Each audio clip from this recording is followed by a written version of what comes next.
Founder and CEO of Global Minded, we create a capable, diverse talent pipeline by getting more women, people of color, diverse people from all different backgrounds into the education, employment, economic mobility, and leadership pipeline. So today, we're thrilled to introduce our partners who are a part of this entire week of programs for you.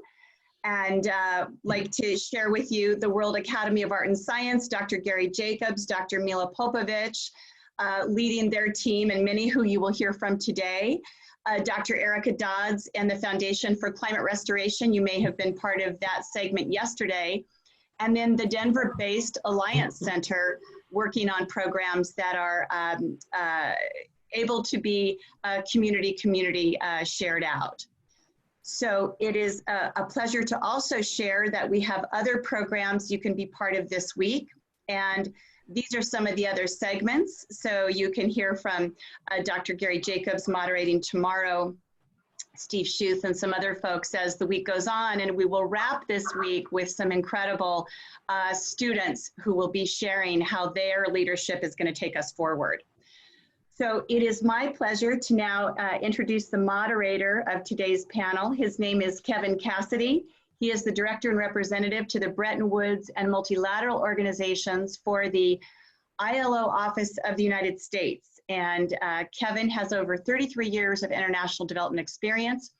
And he, prior to working for the ILO, served as the Senior Communications and Economic Social Affairs Officer at the ILO Office for the United Nations, which is actually how he and I met a few years ago. So it's been a pleasure, Kevin, working with you in so many capacities through Global Minded, and very delighted to have you lead this very distinguished and informed panel today. So thank you.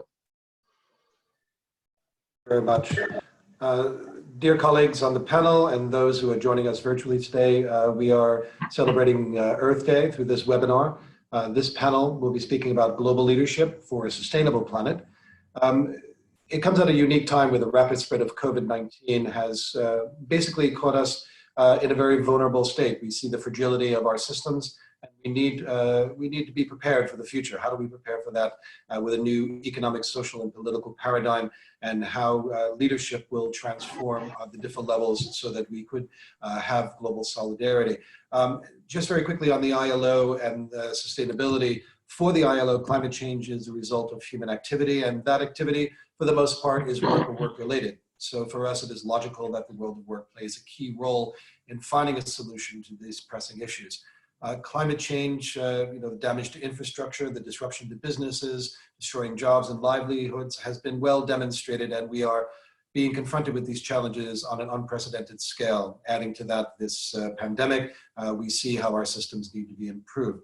So not only it's the workers, but it's also the businesses that are being affected.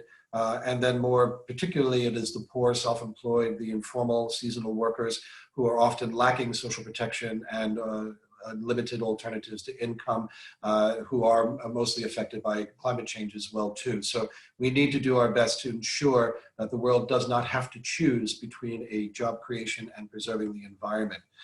So with that very brief introduction, I would like to ask our first speaker, Donato Pasigli, Vice President of the World Academy of Art and Sciences, to make his presentation.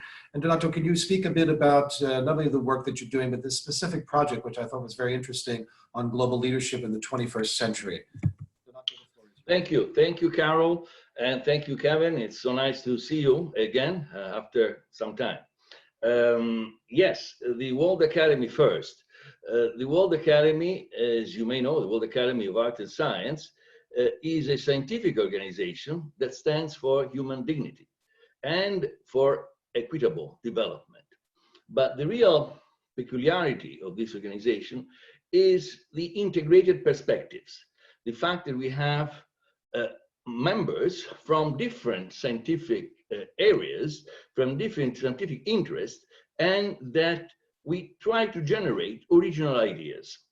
So obviously, innovative leadership and innovative leadership initiatives and insights from global progress, from principled and valued intervention is core to our activities. What happened is that we launched just at the end of the year a new project in partnership with the United Nations, as Kevin was saying, that is called Global Leadership for the 21st Century. The World Academy has been looking into the human-centered paradigm for a long time, and in fact developed a new model that involves the whole of the society in this new human paradigm. On the other hand, we are concerned with transformational leadership, inspirational leadership, that can induce change, that can induce with its own example, individual and collective leadership.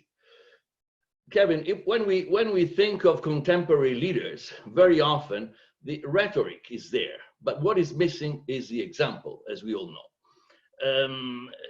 The leaders cannot inspire change if they are not the first ones to act according to ethical principles.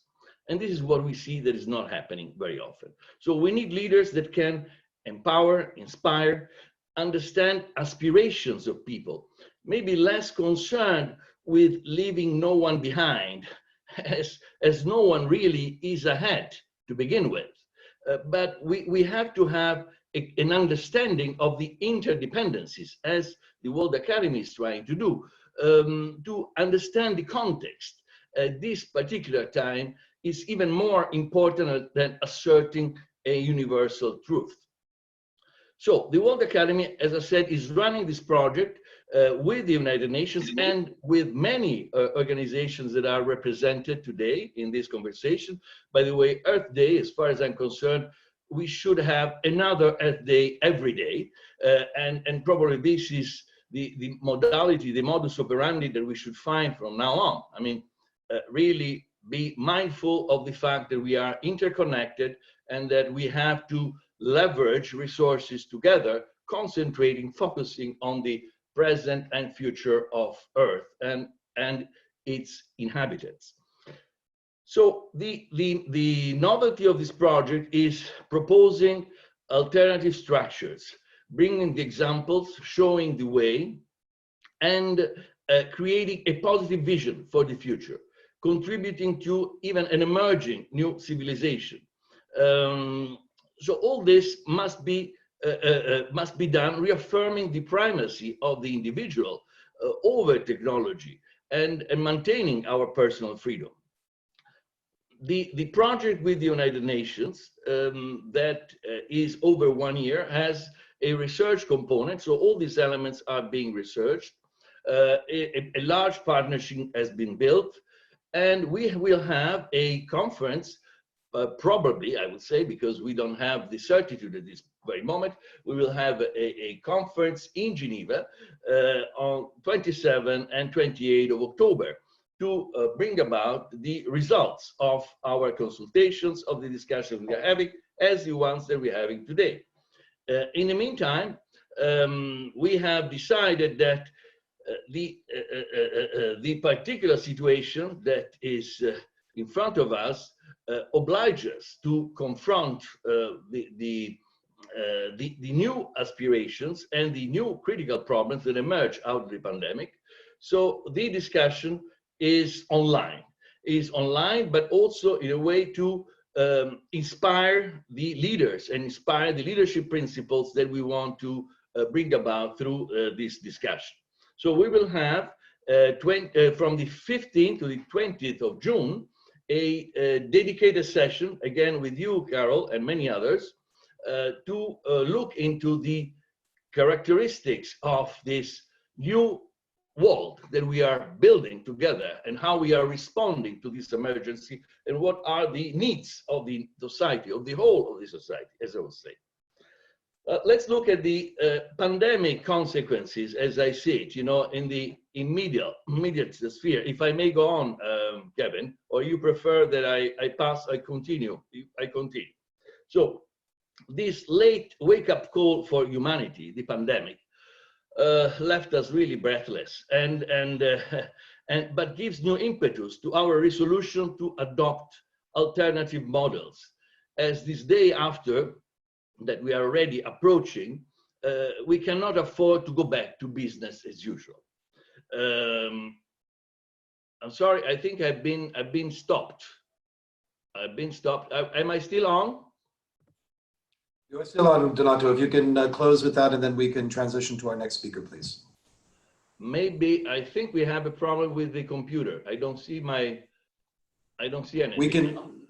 We can hear you, Donato, so please you can hear me, continue. so I go on. So the situation is that we are confronted with a phase 2 that is coming up right now after containment, that is about recovery. But what kind of recovery? A recovery with improvements, with fundamental improvements. We don't have the luxury of going back to where we were, of repeating the same mistakes, of recreating the same conditions that generated the crisis itself.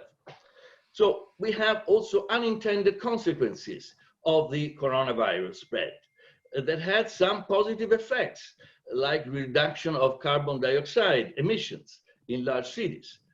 But we need now this as a conscious change. This is necessary. We should think and enact a different development model and a model of coexistence. This disaster has created this planetary momentum to change things around. We need therefore to adopt behavioral changes to preserve and revitalize our environment, the quality of life, and also our multicultural societies. We want to support the way we think that the society should continue. So this means strengthening resilience, means also giving new impetus to youth and youth empowerment, youth that has acquired a particular consciousness of its role in this particular time, and provide ethical and higher education that are among the objectives to be fostered through an unprecedented solidarity, a new solidarity that we should find global. Let's consider that there is an element that is fundamental, and it's nature. And we cannot compromise with nature. If we think about heroes of the coronavirus time, certainly there are the nurses and the doctors that are saving our lives while losing their own. But also the other species, the other inhabitants of this planet. Just think about the lions, the deers, the bears, the wolves, the dolphins going out of their own confinement. I'm not personally interested in whether the dolphins are into the lagoon of Venice, but I think I'm interested in knowing if the dolphins can get into the lagoon of Venice. Donato, if I could interrupt you there. I think just in a matter of timing, we would like to stop at this moment. Absolutely. Okay, and then we can come back to with a few questions after we have everybody give their Sure. initial presentation. Thank you very much. At this time, I would like to introduce Mr. Alberto Zucconi. He is the chairman of the board on the World Academy of Arts and Sciences. I really am interested in hearing a bit about how your institution is cooperating for a sustainable future and how we must look at this, this new reality. So Alberto, the floor is yours, sir. Thank you, and hello to everybody. I think we need to see this as a great opportunity for education. Education meaning learning from direct experience. The COVID-19 gives us, with this drama, to learn some important lessons. For example, that we live in a universal relationship, that to be blind to this would also really waste all the suffering, the sacrifice, and the solidarity that have been expressed by people all around the world. And that blindness will spread further our self-destructive behavior. We have to understand that and learn every day that is in everybody's self-interest that we see that we are one planet, that we are all in this together, and that is everybody's self-interest that we cooperated for a sustainable future, or we will self-defeat ourselves. In other words, we need to learn that either we are part of the problem or we are part of the solution. To us, our decision. It's true that we live in a reality that is socially construed, but that also gives us the possibility for change. We need to change in our way to see, to think, to feel, and to behave, and see where we are dysfunctional and destructive, and construe together a sustainable compass to navigate the rippling currents of change. So we need to realize finally that COVID-19 is a very dangerous pandemic, but there are other toxic agents at work before and after if we don't do anything about it. I'm talking about hatred, racism, misogyny, bigotry, injustice, inequality, reckless waste of natural resources. But also, we need to trust more our good medicine that we have already. We always had it. What? Respect. Respect for each other, for life. Empathy, love, equally opportunity for all, sustainability. So we need to make peace with the different part of ourselves, so we will be able to make peace with other part of humanity and the planet like forms. Let's work all together now.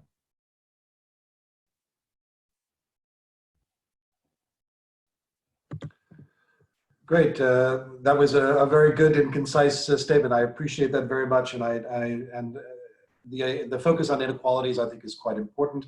And also, as your colleague had mentioned earlier about a human-centered development, I think that's really quite key to moving forward. At this time, our new speaker will be Ash Pachari.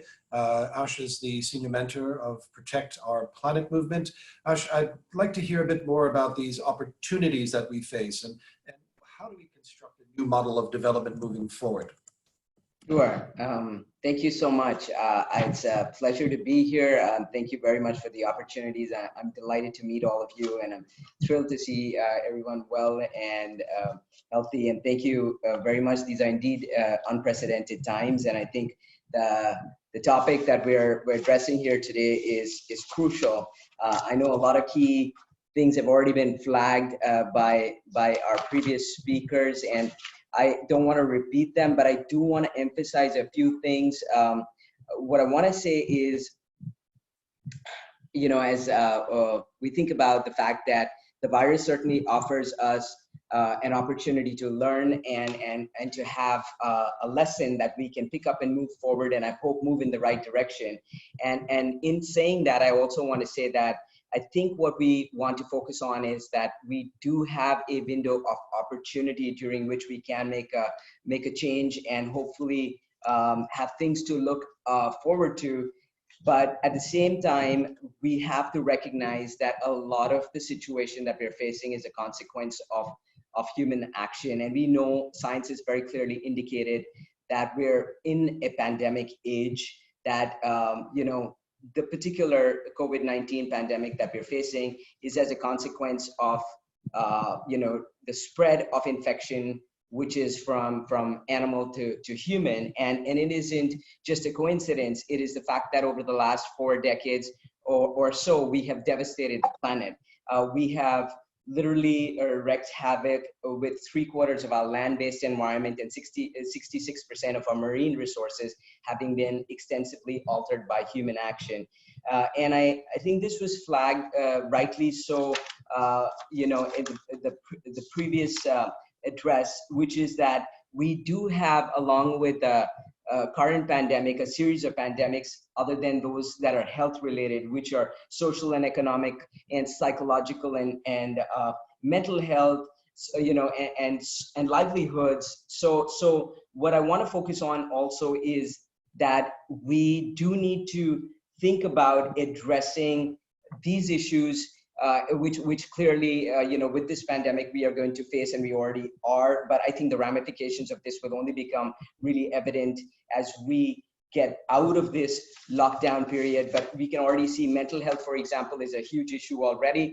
And even with the pandemic that we're facing right now with COVID, there are a whole lot of people who are sick with other conditions that are dying of and are suffering because they're being turned away as a consequence of COVID, or they're hesitant to access health services. So that was the first thing I wanted to say, that there is this issue. We have an opportunity, and a lot of the work that we're looking at in terms of our work through the POP movement, where POP stands for Protect Our Planet, is really a movement to engage young people from around the world to take action on issues of climate change, because we still have an opportunity. So I hope we'll be able to learn the lessons that this pandemic is teaching us. We should look at all the issues of behavior change and how we can alter our lifestyles. And also I'd like to flag that, yes, while we are experiencing some relief as a consequence of the fact that pollution levels have dropped, just to name a few, China within the month of January alone had dropped its carbon emissions, in the largest carbon emitter, by 25%. But you know what? That information was not allowed to go out lest a model of development is challenged. New York has experienced its cleanest day ever since satellites started to monitor the air quality. And New Delhi and India, within the first few days of lockdown, actually had 30% of its particulate matter and pollution drop just within about like the first week of lockdown. So yes, there's hope. But what I also want to flag is it's not something we should be celebrating as such, because at the moment, with all of this happening, we also know that with the COVID pandemic, we may experience one of the largest drops in greenhouse gas emissions in a given time frame that we've ever experienced, but we're nowhere near what we need to be. We'd have to drop our emissions by 6% on an annual basis over the course of the next 10 years to be able to achieve what we're trying to achieve in terms of limiting temperature rise to 1.5 degrees above what it was pre-industrial period. So we still have a long way to go, but I want to now focus please on the fact that what is the way forward? The way forward is exactly what was articulated. We need to start to think about new models of development. And our models of development have been looking at things like, so how many liters of Coke or gallons of Coke are being consumed per capita, or how many pounds of meat are being eaten. This is fundamentally flawed. And so I want to in fact share a quote by Albert Einstein, who said, "We cannot solve our problems with the same thinking we used when we created them." So we need some real fundamental, radical change in the way we're going to plan on moving forward. And just I want to emphasize that collective action based on science is a key. And at the POP movement, we actually educate young people and inspire them to take action. In fact, our tagline is youth inspired by knowledge, because it's founded on climate science. I mean, I'm giving you one example, but we need people from across different spheres to come together and take collective action. Thank you very much. Sorry to interrupt you. We just want to make sure we get. Thank you. Ash, that's fantastic, and really we'll drill down into some of these issues in a moment. Now I'd like to give the floor to Jonathan Granoff. Jonathan is the president of the Global Security Institute. When I heard the name of your organization, I always think of peace and security issues. Tell me a little bit more about what you're doing and how you're addressing these issues, sir. Well, the Global Security Institute was started by Senator Alan Cranston and Mikhail Gorbachev, who had the insight that if we solve every problem, but we don't solve the problem of nuclear weapons, it won't matter. And my board of advisors has Jane Goodall, Rigoberto Menchetoum, Oscar Arias. And as you start looking at the issue of nuclear weapons, for example, and the extraordinary expenditures for these devices, you have to say, well, why do we have them? And it's based on a flawed paradigm or a flawed way of pursuing security. And that is through the pursuit of domination and fear and terror. The world spent around $1.7 trillion last year, $1.7 trillion on weaponry to pursue security, which is the first duty of the state. And that, of course, is the precondition for any of the changes that we see need to take place. You have to have secure states. But what we have now is improved means to unimproved ends. If the end is more military domination, we end up with the paradox: the more you perfect weapon, nuclear weapons, for example, the less security you obtain. The World Health Organization, which deals with real security of people, human security, which addresses how human beings actually live, and we see how important it is, its biannual budget is less than $5 billion. So just compare that, how we approach security. So I think we need to have a realism in it. One of the programs of the Global Security Institute is Parliamentarians for Nuclear Nonproliferation and Disarmament. Maria Espinosa, who was the president of the General Assembly, was very active in it. Helen Clark, associated with UNDP, was one of our co-presidents. Senator Ed Markey is one of our co-presidents. So it's quite global. And we have a program now called Move the Money, because money is an expression of values. And presently, the most powerful countries are saying, well, we can pursue security by obtaining strategic stability through our militaries. Strategic stability is an abstraction. It can't be measured. Or domestically, in contradiction to their international articulation of security, they call for military advantage and privilege, domination, which is completely contrary. And again, immeasurable, mythical, and abstraction.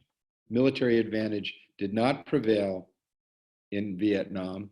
It will not prevail between India and Kashmir. It will not prevail in Israel with Palestine. It will not prevail in Afghanistan, whether it was the Russians invading it or Alexander the Great or anybody. Military advantage does not bring security. It's the wrong bus. The correct bus is based on what I call progressive realism. You can call it human security, cooperative security, but it deals with two dimensions. One dimension would be the fact that real security is measurable. 50 to 70% of our oxygen comes from phytoplankton. You can measure, which depends on the health of the oceans. We don't have governance for that presently that's adequate to the task, and certainly the market forces are not going to protect the oceans. But our collective health, the very breath that you and I are taking, depends again on a very small organism. It's very humbling when you look at that. So that's a very simple example. People should know that every breath they're taking depends on the whole health of the planet. That's realism. That, in fact, is subject to the measurable metrics of modern science, which is so much more important than the mythical approach of hypernationalism, strategic stability, military advantage, and all of the other myths that we're pursuing in the attempt to find security. The health of the rainforest, the other part of our lungs, can be measured. The health of the population, healthcare. We now know that a virus anywhere could affect everyone, everywhere, so that you can't have a world in which there are any people who are treated as less or more than others. We, of course, can learn something so obvious from this virus, which doesn't carry a passport. But the other areas, of course, can be measured as the health of the topsoil, the health of the water tables. These are all subject to objective, empirical verification. And for the first time in human history, we have the technical capacity. We have the techniques to restore, regenerate, and protect these. And I don't call them resources. I think that degrades the gift, because again, that's not realistic. These, the multiple species on the planet, the integration and wonder of life itself is not a resource. It's a sacred gift. It's a gift, and our very lives are a gift. And the whole global paradigm of the human endeavor that reduces us to mere consumers, getting resources, and that poses that the purpose of human life is economic development is simply flawed. There are many people on the planet who are not interested in development. They're interested in sustainable livelihood, living in harmony with each other and the environment. That's a correct paradigm. So we have to be, what I would say, very simply, realistic. And because human beings are, in order for us to live together in a family or amongst nations, which are set up to bring security, we require articulation of laws and values. So we're a value-driven species. Other species don't have the capacity of conscience and choice. So there's certain elements of social contract amongst us through which our governing institutions have to govern and must depend. So one is that we have to have the fundamental freedoms and rights that we see articulated in the Universal Declaration of Human Rights, the inherent human dignity and conscience of each person. That doesn't come from science. That comes from our humanity. And the other is the tools. Then the tools are science. But there's a social contract, and let's a few of the principles of that social contract. First, and I'll finish it in one sentence. First and foremost of the social contract is integrity and truth. Truth matters. And I urge every single person listening to this, if they're in a country that's not dominated by pure tyranny, to make sure that they use their moral agency and get out and participate in the electoral process and demand that any elected official tell truth, that truth has to matter to them. Factual, scientific truth has to matter. And their values over time and the way they've lived has to be based on caring for one another, humility, compassion, and equity across the board, racial, ethnic, religious, tolerance, and equity. Thank you. Jonathan, thank you very much. Sorry for the interruption. Carol, we come...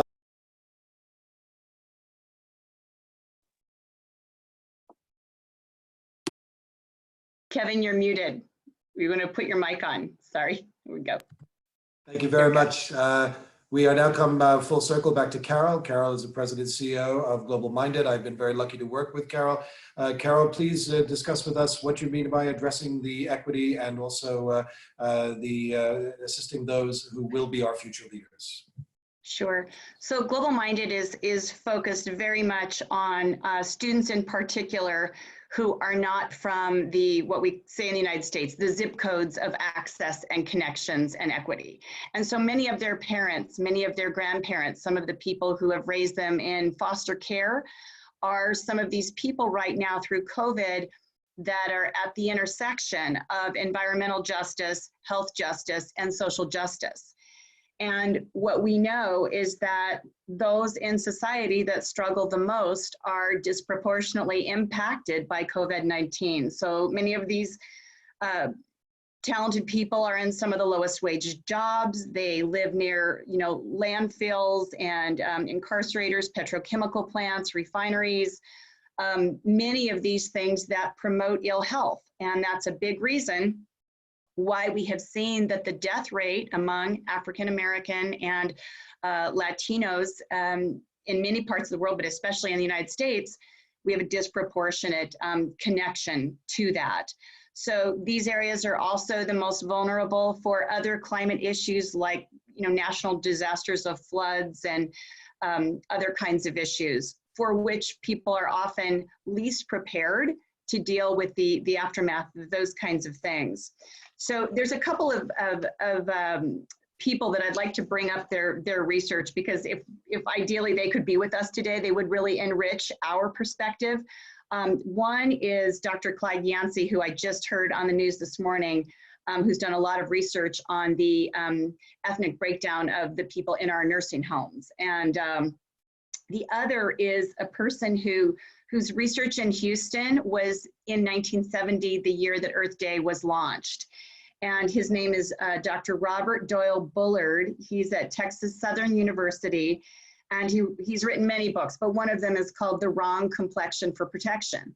And he cites a lot of the different ways in which issues of race and class put people disproportionately in these holding patterns. So I think one of the things that I'd like to say when all of us look at what are actions we can take to really break down those super strong walls of privilege and be able to really engage with different kinds of people from all different areas, I like to say to get them to financial freedom, that they can't be the citizens or the leaders in the world that they're capable of if on the hierarchy of needs, they are just worried about living in a place that's safe or not getting diabetes and heart disease from the location and the environmental situation that they find themselves in or that they were raised in.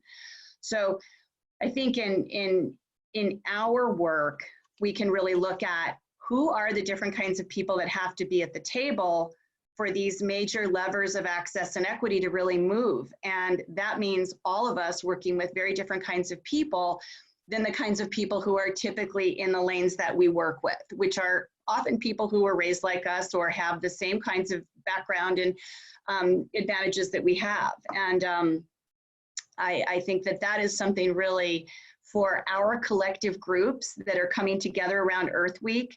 We really need to be mindful about the ways in which we engage all kinds of other people that we don't know, but we know, like Dr. Clyde Yancey and Dr. Robert Doyle Bullard, like these are critical people. We can't solve these issues without people like them at the table working with us and being involved with us in other kinds of conversations going forward, and maybe at the leadership forum in June or at the event in Geneva. But I think really making a point to, at Global Minded, we say, work with uncommon collaborators, work with the kinds of people that really their voice and their input and their lived experiences are going to be informing policy. They're going to be informing the way in which we roll these things out. And frankly, they are the co-creators of these solutions with us because we all have our own blind spots.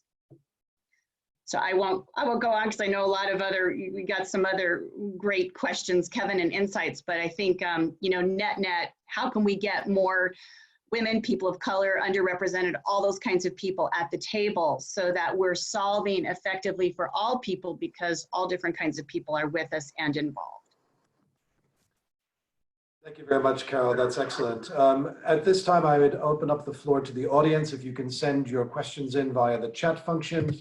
I do have one or two that I'd like to kick off the conversation with right now. So if I could start with Alberto. Alberto, could you talk a little bit about what kind of leaders do you think are needed to effectively promote sustainable change? You know, what is the modeling of such leadership and what is your organization doing on that matter?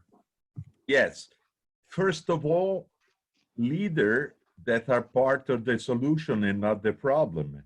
And in history, we have plenty of leaders, charismatic leaders, that would have been much better if we never saw or heard them.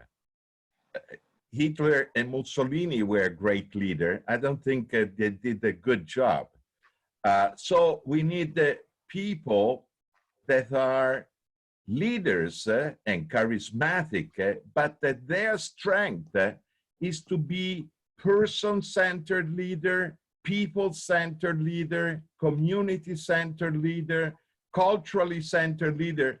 In other words, generative leaders that more than being interested narcissistically how good they have and how many followers, actually are like a mother proud to grow new life, new leaders.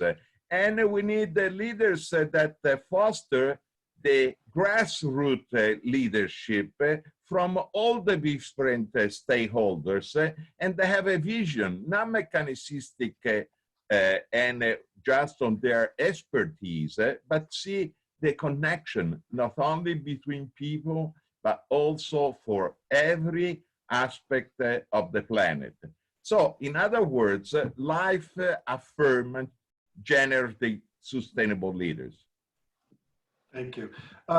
Jonathan, I'd like to come to you. You mentioned about this social contract, and this is very much what the ILO focuses on. It is about looking at inequalities, it's looking about social injustices. You mentioned the world of moral agency. I mean, what do you need to see, not only in the leaders, but also the people who are supporting those leaders today to make these changes that are necessary? Let me unmute. There's two ways in modern society through which moral agency is exercised in de jure institutions, corporations, and the state. I mean, moral agency in the family and moral agency in community is direct, it's person to person. That's governed by heart and conscience, full stop, and culture. But de jure institutions are functions of positive law. They're created, they have rules, and they're governed by those rules. So there's basically there's two approaches of governance of states. One is an authoritarian model. So in those states, you don't have the principle of the equality of all people. You don't have the ought articulated by Thomas Jefferson, that all are equal under the law. And you don't have the state subject to the rule of law. The state rules through law. Presently on the planet, we have 5 aspiring empires that are authoritarian in culture and in their governing institutions: China, Russia, Turkey, Iran, and Saudi Arabia. They're not all global empire aspirants, some are, but they don't have that core principle of the equality of all people. They have a top-down model, and they're not willing to have a judicial system in which there's transparency of those who govern and opaqueness and privacy of the people. They have a different paradigm in which those who govern are opaque and private, and their information is secret. Their ways of manipulating images and understanding is secret, and the people are transparent and accountable. So in those systems, the government, in a sense, is the employer and the people are the employee. That is dysfunctional. That's called tyranny. In the democracies of the world, you have a problem in the biggest democracy and most powerful is the United States, where we have too much pay to play. Running a campaign to be a congressman, a mayor, or a president is an economic venture. And there's no way you can have equality of people at the table when you have pay to play. So we absolutely need campaign finance reform so that the citizenry can exercise authentic moral agency. What we have in the United States in this so-called populist movement, it's a fraud. They're not populists, they're popularists. It's a very big difference because the people actually voting are bereft of the real power of moral agency as long as you have this disproportionate influence of money. In other countries like Canada, for example, where you don't have this problem, you have a much higher quality leadership in their institutions. The other major institution that governs our behavior in the real world, not just in the world of academia and ideas, which are so discordant so disconnected from the policy making on the ground, is the corporation, is the limited liability entity that strips the board of directors and the decision makers from moral agency. They are accountable not to their consciences, but they're accountable to their stockholders. They're accountable to very short-term metrics, quarterly reports that determine the value of the stock. We need to reform and hold corporations accountable to other values, such as their communities that they're in, the people that work in them. But more important than anything, the sustainability of the infrastructure of the living systems upon which we depend, which is misnamed the environment, which comes from the French word environ, or neighborhood, when in fact, the biosystem that we live in, with, and are is not an externality. So to finish, bringing some realism to the way in which we do economics, a very simple thing. In our accounting, which should be realistic metrics of how a business is doing, we don't account for the impact of the environment. It's considered an externality from accounting principles. But the cost of environmental harm is passed on to future generations and to people uninvolved in the corporation. That cost should be factored in. It has to be factored in to be realistic. And these are moral issues. These are moral issues. Right. If I could just open it up to Carol and Ash, I think I would ask you the same question from your perspectives on, how are we going to be mobilizing people, capital organizations to solve these major problems? How are we going to actually mobilize, the young people today? So if I could leave that on the table for both of you to respond to. Carol, the floor is yours. You bet, Kevin. And I will say, Jonathan, that another way to think about what you just said is that in a lot of situations in the US, running for office is a rich person's game. And if you're not rich, you cannot run. And so that's part of what we have to be able to solve, is that there are other ways that people can have access to things like our political system. People who are first generation of college, people who, maybe they got a GED from high school and they can be an incredible leader. But we need to look far more broadly at the ways in which we're able to involve those kinds of people. I think another piece of how will this happen, it will happen when we can knit together different organizations that can really bring those different audiences to move those big levers. And I think that is what we have so much the opportunity to do through the World Academy of Art and Science, through the Foundation for Climate Restoration, through groups like POP and the Alliance Center. And then people that are under 15 years of age, they are all diverse. They are the emerging, majority, and they are all diverse. So for us to really be able to work closely with them and to realize we have a lot to learn from them, and that we are not the experts on how to do this, that we might have some knowledge, we might have, a PhD or whatever else, but if we're going to solve this, it's going to take learning and opening up in very different ways to solution solve. And it doesn't look like the old world way of doing it, I would say. Ash, go ahead, sir. Oh, and unmute, Ash. Ash, unmute yourself. Sorry. There. Completely agree with you. I do want to say that one of the things that I think would be very, very helpful is if you're able to start to help people make the connections. Not everybody in our experience is aware of what their own actions could do in terms of implications on things like pandemics and so on and so forth. So I think, again, I'd say education. I completely agree. We need to have local, cultural, contextual responses. We do have 1.8 billion young people around the world. And the importance of looking at this is that young people, at least in our work, are maybe the center. So we're centered on young people, but young people have the potential to mobilize families, communities, neighborhoods, teachers, schools, and all the rest.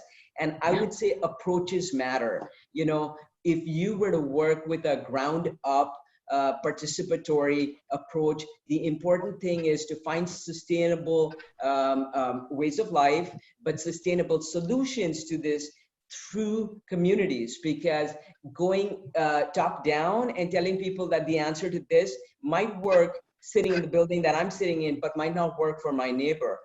So that's a real exaggeration. But the point is, when you go from place to place, there are variations. And if you're looking for sustainable solutions, one important approach is to grow ground up and get people to participate in finding those solutions, because we found this has been the case. This is not new. Even with various behavior change communication interventions, for health and smoking and HIV and so many different things. This is the approach that we found has worked. And so to have sustainable solutions will require participation and participatory approaches, which of course are founded on respect, love, compassion, empathy, and most importantly, just being able to respect that there are differences and that it's— Ash, on that point, we're running out of time. I just want to give Donato the last word where we started. So Donato, if you have 1 minute to kind of give your big message on what it is that you're hoping that your project will achieve over the next year. Thank you, Kevin. Well, I'm very comforted by the words of all the experts who were with us today. And in particular to Carol and all friends, I want to say the Academy is a platform for you to bring together your knowledge, to bring together the examples that we can offer but mostly that people at ground level can offer. You know, I think we heard from Ash, yes, the bottom-up approach is fundamental. Reports we are getting nowadays from the COVID-19 response indicated, in fact, the leadership examples that are coming up are not the top level, but the municipal level, the community level, that are really making the difference. Look at the examples even in cities that have been under tremendous strain and tremendous difficulties for many years. Even largely populated cities like Lagos in Nigeria, or Medellin in Colombia, or Macau. I mean, these are the cities that somehow responded better to the present challenge. Why? Because they find inspiring leaders, and there's not necessarily top level leaders, but community leaders, and of course societal leadership. So we are talking not of the individual leadership, but the collective leadership that we want to bring about. This is the transformational leadership, Kevin, that we want to put in motion and reinforce. Donato, I think that's a perfect note to say societal transformation through a new sense of leadership. Donato, and on that note, thank you very much. I think we've just run out of time. I want to thank all the audiences for joining us today, for the invitation by Global Minded. Carol, yes, please. Thank you, Kevin. And I'll do a wrap so people know how to sign up for the sessions and also be able to get this session to share with their communities. So Kevin, thank you so much. Thank you, Alberto, Donato, Jonathan, Ash, the wonderful panelists today. And I do want to let each of you know that we will be posting this within the next 24 hours to the Global Minded YouTube channel. And you can share that out with your different communities. And then we will have, at the same time, for the next 3 days, the program we showed earlier, and that's also up on our website. So we're delighted to have you all join us today. Here's contact information where you can reach us. We will be sending you a survey about today. Very much value your feedback and look forward to working with you on climate issues in general this Earth Week, but also to really transform each of our respective nations in the world during and after COVID. So thanks to all of you for this opportunity, and we look forward to mobilizing in major ways with all of our respective networks. Thank you, and we'll look forward to seeing you tomorrow. Thank you so much. Bye-bye. Bye. Thank you.